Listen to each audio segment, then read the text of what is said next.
നമ്മുടെ സ്പോൺസർമാരായിട്ടുള്ള IISER pipe Abdul Jabbar Sahib, Rafiqa, Shamsu കുഞ്ചാട്ടകര തുടങ്ങിയ വിശിഷ്ടങ്ങളെയും നമ്മുടെ സംഘാടക സമിതി കൺവീനർ അബ്ദുൽ ഹമീദിന്റെ വേദിയിലേക്ക് ആദരപൂർവ്വം ക്ഷണിക്കുകയാണ്. ബഹുമാനപ്പെട്ട ട്രഷറർ റസാഖ് സിയെ വേദിയിലേക്ക് ആദരപൂർവ്വം ക്ഷണിക്കുന്നു. തുടങ്ങി ദൃശ്യകലാ സമിതിയുടെ സംഘാടക സമിതി അംഗങ്ങളെയും പ്രിയപ്പെട്ട കമ്മിറ്റി ഭാരവാഹികളെയും വേദിയിലേക്ക് ക്ഷണിക്കുകയാണ്.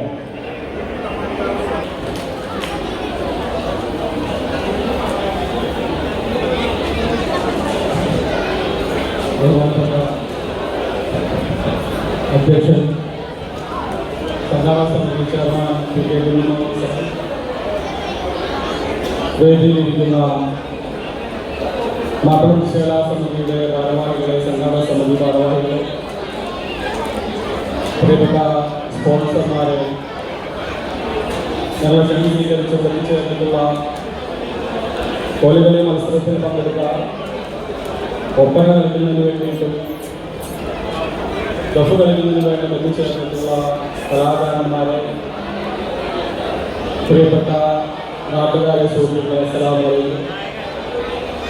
എൻ്റെ ശബ്ദം ചോദിക്കുന്ന സഹോദര സംവിധാനങ്ങൾക്ക് ദൈവത്തിൻ്റെ പ്രീതിയും പൊരുത്തവും ഉണ്ടാകട്ടെ എന്ന് പ്രാർത്ഥിക്കുന്നു. ഒരു സുദീർഘമായ സ്വാഗത പ്രസംഗത്തിൻ്റെ സമയമല്ല. എന്നിരുന്നാലും മാപ്പിള ദൃശ്യകലാ സമിതിയുടെ എന്താണ് മാപ്പിള ദൃശ്യകലാ സമിതി എന്താണ് ലക്ഷ്യങ്ങളെന്ന് നിങ്ങൾക്ക് പരിചയപ്പെടുത്തുന്നതിന് വേണ്ടി ഞാൻ ഈ സമയം ഉപയോഗപ്പെടുത്തുകയാണ്.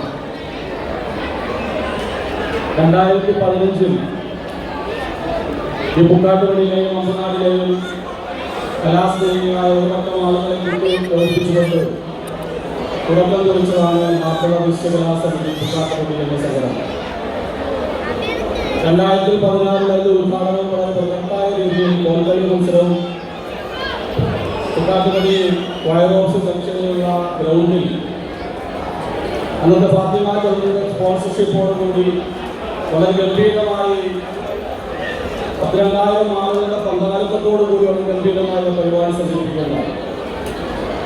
2017 പതിനെട്ടിൽ ഉണ്ടായെങ്കിൽ പോലും കോവിഡ് എന്ന മഹാമാരി രാജ്യത്തോടൊപ്പം വ്യാപിച്ചതിന് ശേഷം ആ സംഘടനയുടെ പ്രവർത്തനം നന്ദി പറയുകയും മുന്നു പോവുകയുമാണ് ചെയ്തു. ശേഷം കാലങ്ങൾ പിന്നിട്ടപ്പോൾ വീണ്ടും ആ സംഘത്തെ ഒന്നുകൂടി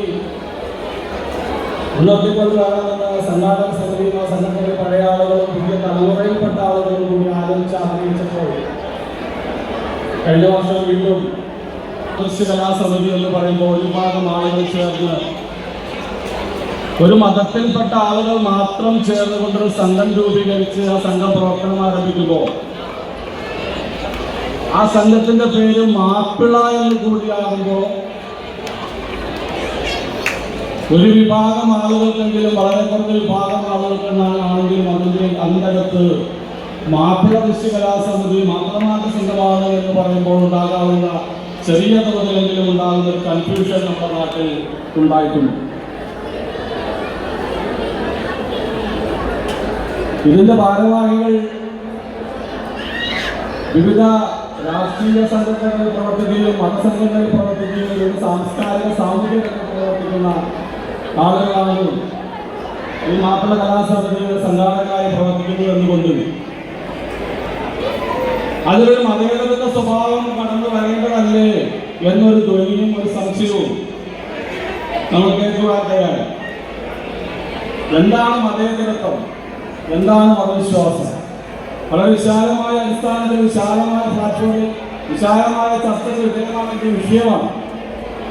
ആ വിഷയം കുറഞ്ഞ തോതിലെങ്കിലും ഈ സംഘടനയായി ബന്ധപ്പെട്ട് ചർച്ചയ്ക്ക് വന്നുകൊണ്ടും മാത്രമാണ് ഈ വിഷയം പറയാൻ ഞാൻ ആഗ്രഹിച്ചത്.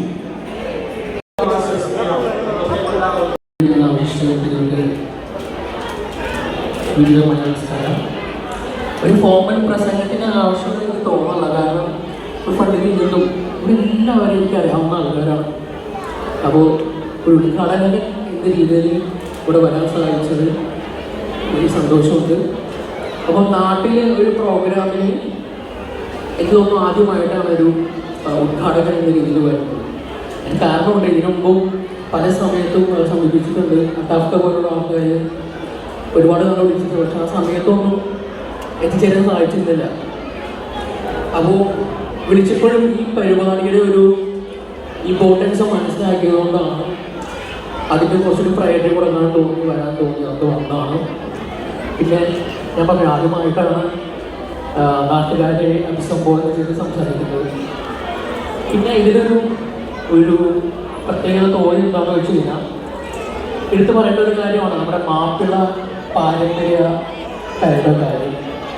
നമുക്കിപ്പോൾ ഒരുപാട് സൗകര്യങ്ങളും കൺവീനിയൻസൊക്കെ കൂടിയതിന് ശേഷം നമ്മുടെ മൊബൈലിൽ നമുക്ക് ഏത് പാട്ടും എന്തുകൊണ്ട് നമുക്കെടുത്ത് കാണാം, പെർഫോം ചെയ്യുന്നത് കേൾക്കാം. ഞാൻ പറയുന്നത് കേൾക്കുന്നുണ്ടോ? ക്ലിയറാണ് ഞാൻ പറയുന്നത്. ഓക്കെ. അപ്പോൾ കൺവീനിയൻസ് കൂടിയതുകൊണ്ട് ഇത്തരം പരിപാടികൾ നടത്തപ്പെടുന്നത് വളരെ കുറഞ്ഞു പോയി. അപ്പോൾ ഈ അവസരത്തിൽ ഇത് നടത്തിയ അല്ലെങ്കിൽ നടത്താൻ ഉദ്ദേശിച്ച അല്ലെങ്കിൽ പ്ലാൻ ചെയ്ത ഇപ്പോൾ ഇവിടെ വരെ കൊണ്ടുവന്ന് എത്തിച്ചതിൻ്റെ എല്ലാ ഭാരവാഹികൾക്കും ഞാൻ ആശംസ അറിയിക്കുകയാണ്. പിന്നെ